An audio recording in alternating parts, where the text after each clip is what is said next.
Hey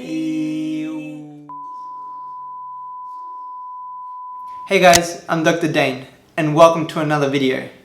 Today we're going to look to answer a question that is crucial in our fight against the coronavirus pandemic, and that is, how many people do we need to vaccinate in order to be able to achieve herd immunity against the coronavirus? However, to understand this video, you'll have to understand a few key terms, including R0, vaccine efficacy, vaccine level, and herd immunity. Fortunately, I've already created a video covering these topics, so make sure you check out the link on screen for more details regarding these. As we covered in my prior video, the percentage of the population that needs to be vaccinated in order for us to have a chance of eliminating COVID-19 is highly dependent on the R0 for coronavirus and the vaccine efficacy, which is illustrated in the equation on screen. So you might be thinking, well, let's just plug in the numbers for R0 and vaccine efficacy, and presto, we'll have our answer. Unfortunately, it's not quite that easy. The reason being is the numbers for R0 and vaccine efficacy are extremely difficult to estimate. R0, that is, the infectivity of the virus in a community at a time when no one is immune to the infection, is very challenging to estimate for several reasons. Firstly, it is highly dependent on the type of community. For example, the R0 value for a coronavirus outbreak in a huge city such as New York City would likely be much higher than the R0 value in an outbreak in a rural community in Australia, because of the sheer number of people that come into contact with each other every day in the city. Secondly, it is difficult to determine whether a person has become infected with the coronavirus due to many people remaining asymptomatic after infection. Then we have vaccine efficacy, which is made complicated by the fact that we have numerous vaccines that are available and all of them have different efficacy levels. That's not even to mention the numerous variants that are beginning to circulate in our communities that may have reduced susceptibility to vaccination. We can now attempt a rough estimate at the percentage of people that need to be vaccinated in the US to be able to achieve herd immunity.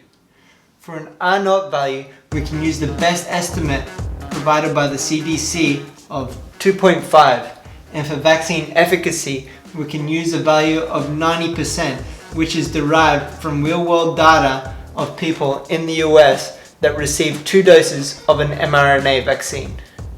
Now we can use our equation for vaccine level, and we can plug in our numbers.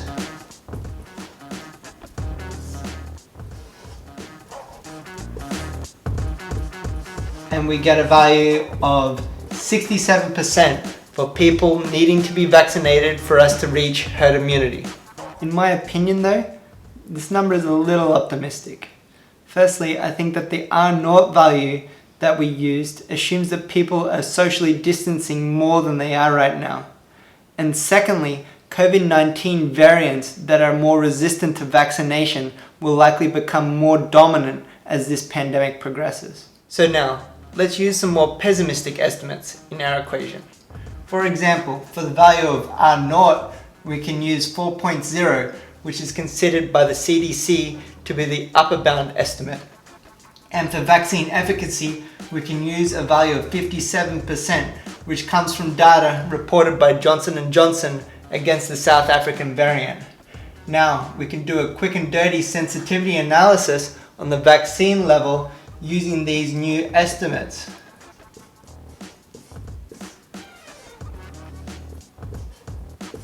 Which comes out to be greater than 100%, which means if these estimates for R0 and vaccine efficacy are true, we will never actually reach herd immunity. So there you have it. From the data we have right now, 67% is my best guess for the percentage of the population in the US that needs to be vaccinated for us to be able to achieve herd immunity against coronavirus. However, it is within the realm of possibility that we may not reach herd immunity at all, particularly given the rising dominance of variants. Let me know in the comments what you think of this estimate, and whether you think that it's perhaps too high or perhaps it's too low. Please check out my references and make sure to like and subscribe if you enjoyed this video. Adios!